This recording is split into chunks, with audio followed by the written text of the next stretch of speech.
Hey guys, welcome to this training. This is Randy, the REI Rockstar.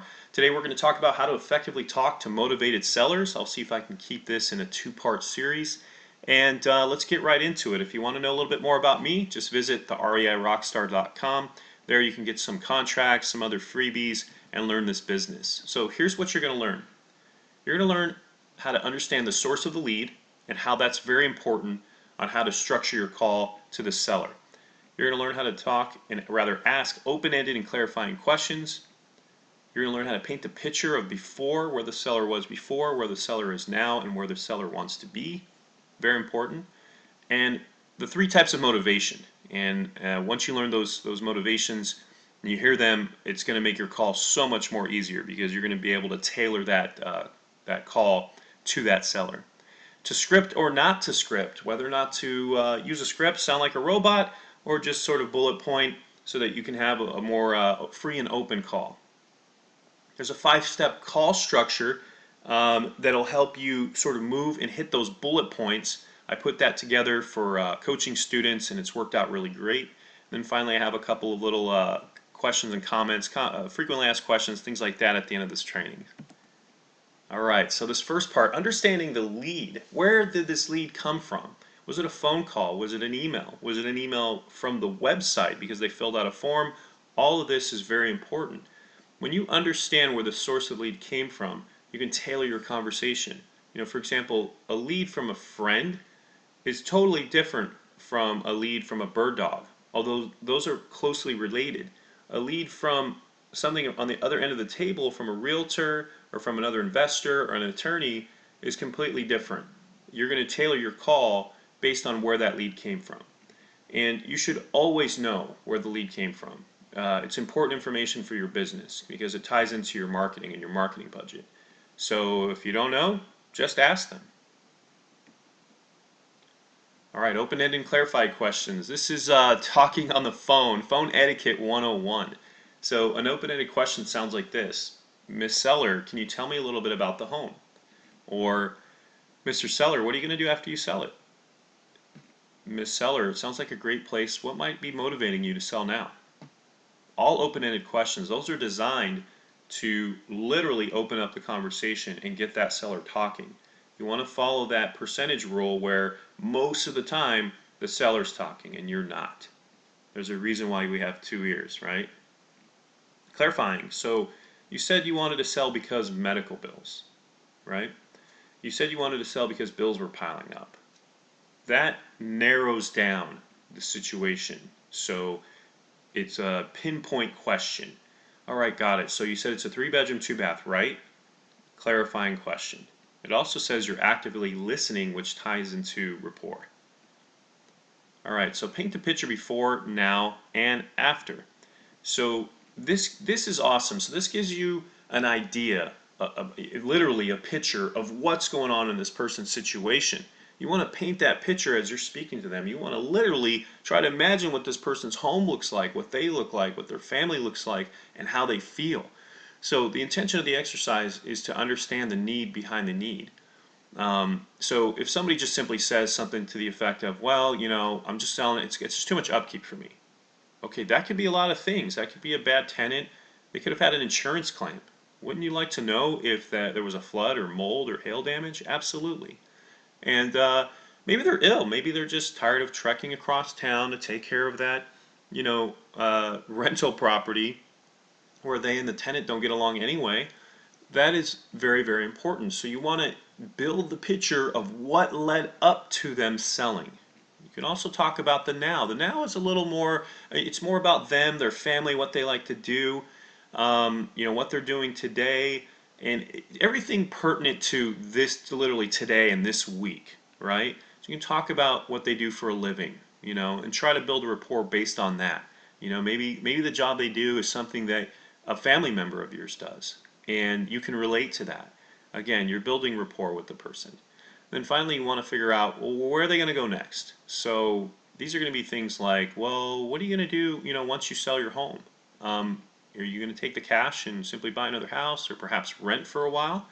All very important. It's going to show that you care not just about that, paycheck, but you care about what's going to happen to them after and perhaps you can help them find another property. That's certainly an option. All right, so during this process, you're going to be able to find out what's motivating them. If they're not motivated, that is a complete waste of time for both parties. If they want to put it on the MLS, by all means, make the referral. Excuse me. So, motivated home is the first one you're going to learn. So, this is pretty straightforward. It's just a house that needs repairs. So, the carpet's messed up, there's holes in the wall, the roof is leaking. Whatever it is, that home itself is motivated, which is causing them to be motivated. They don't have the money to fix it up, they want to sell it. The next is motivated financing. So this sort of lends to the mortgage crisis, right, of 2007 and 8, when all the loans were exploding, right? Perfect storm, low interest rates, liberal lending practices, and borrowers can get a home and a second home, and investors can get a home and a second home, all in the name of good. And yeah, that exploded very quickly. So if they're juggling more than one mortgage, or their loan is about to reset, or the payment's unaffordable, they have an ARM loan. If they express that this loan is the trouble, I can't afford the payment, it's related to financed loan, or their bad poor financial management, then that's a motivated financing. Then finally, you have the motivated seller. There's something going on, a life event, if you will, that's causing them to sell. So this is things like, I'm having a baby and I need to upsize, or I need to downsize because their kids are moving out. There's been a death in the family, an illness. You get the point. Or another investor just liquidating, right? They're done. They're tired of having those 10 properties. It's done its part. They're going to liquidate and move their investments elsewhere. You can recognize that motivation. That's going to help you tailor the way that you take down their property, and what you offer to them and what solution you give them. All right, so to script or not to script. So scripts could certainly be helpful when you are totally wet behind the ears and green, but they can also be detrimental because, let's be honest, if you're just simply reading a script, you're going to sound very robotic, and that's not going to help you or the seller. You want this conversation to be as open as possible. You want to have a good time. You want to be calm, cool, confident, relaxed. And, as a coach, I would get that question, hey, Randy, do you have a script? Not really. Not really. I just, want you to perhaps watch this video and go from there. And the conversation is going to happen just like you've had a conversation with somebody at a gas station or at a family get together. It works the same way. Don't be afraid. And the truth is, again, you'll sound like a robot reading off some script when really, if you do have a script, just use it as a bullet point. Take notes on it, whatever. All right, so we're probably going to get to about maybe halfway through these. I'm going to talk about it's just like a loose structure of how the call will go, like different things that will come in during the call, and they don't always go in order. So the first thing you're going to do is a simple greeting, whether you call them or they call you. Hey, this is Randy. Right out of the gate, how you doing? Oh, is this a good time to speak? Those kind of things, right? Take down their phone number. Ask if it's a good time to speak and when you can reach them back. The greeting is very important. It lets them know who you are and what you're doing. And then you want to set expectations. So after you get, who they are and who you are, you're going to set an expectation. Well, yeah, you know what? Let me get a little information about the property. I can see what's going on, and we can talk about an offer. Tell me about the property. So you just let them know, look, I'm going to gather information. I'm going to talk about you and your house, and you're going to get an offer. So you want to place that benefit at the end of that. Now, the next process is you're building all the rapport by going through those questions, talking about the house, talking about them, talking about closing, talking about them, talking about what happens next, talking about them. All building rapport. Once you have enough information, you're going to kind of feel it. You're going to feel an offer is coming up. Now, like I said earlier, the call may not always go in this route. Sometimes people call you and go, hey, why did I get this postcard? Oh, really? Okay, how much do you want to offer me? You see? So it's going to kind of put you in an uncomfortable situation where you feel forced to give an offer. But that's okay. You can overcome those. Those are just stalls. Those are just different personality types. And there's a lot of things you can do to overcome them. For example, if somebody said that to me on the phone, I'd say, well, I tell you what, let me get some information about your property. I'll make sure you get a really great offer as fast as I can. It sounds like you're in a rush. Is this a good time to speak? You see how I brought them back to the greeting? I'm going to bring them right back. Who are you? I'm going to put the brakes on a little bit and find out what's going on. Okay, and don't get discouraged. Sometimes those people are the most motivated. You can literally hear it in their voice. What are you going to offer me, right? So the soft pass, now that I've explained that, is when you give them some early numbers, and there's some ways to do that, and then you're going to set an appointment. This is the part where after you give them some early numbers and you kind of say, hey, whether the number comes from them or you during the soft pass, then you go, great, sounds like we have an agreement here. When's a good time to meet? I'd like to see the property, come out and get our contract signed so we can make it to the closing table. All right.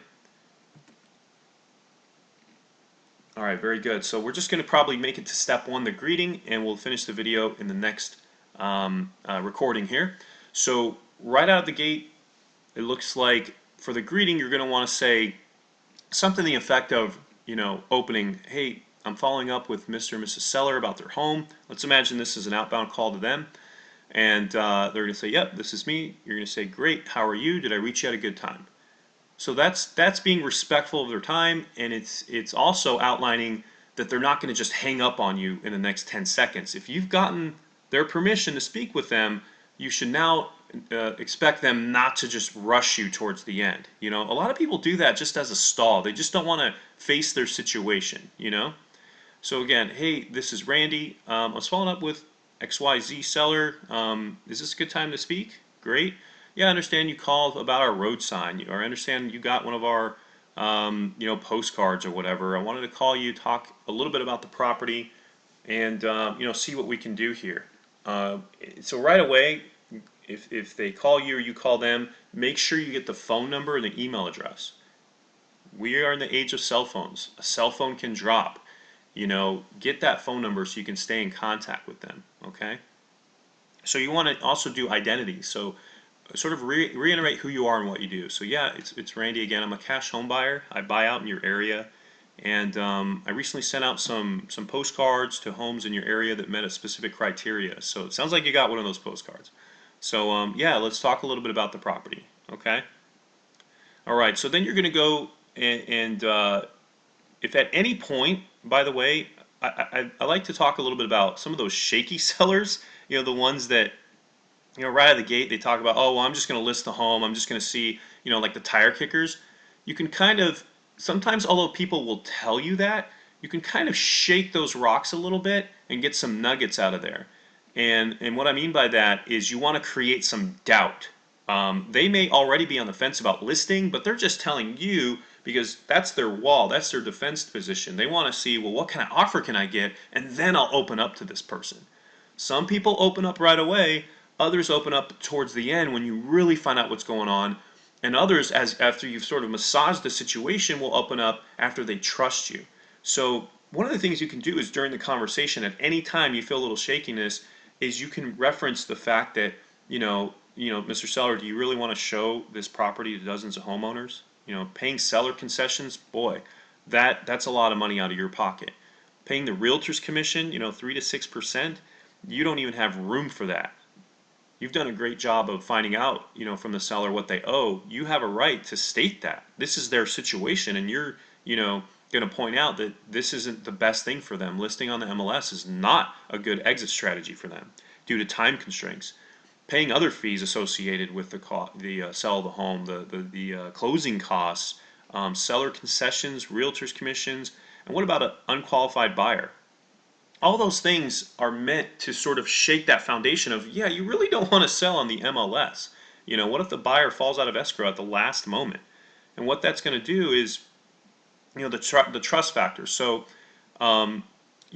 if they ever ask, and they're one of those shaky sellers, and ask you like, how did you get my information? We get that a lot. Just be honest, calm, and cool. Hey, I got your information off the public record. I'm looking to buy some houses, and rather than go on the MLS and use a realtor, I'm just saving some money and sending out a direct. Does that make sense? So, and a lot of folks, I'm telling you a lot, will ask you that. All right, so that finishes step one of the greeting here in how to talk to sellers effectively. Let's finish this up in video number 2. See you there.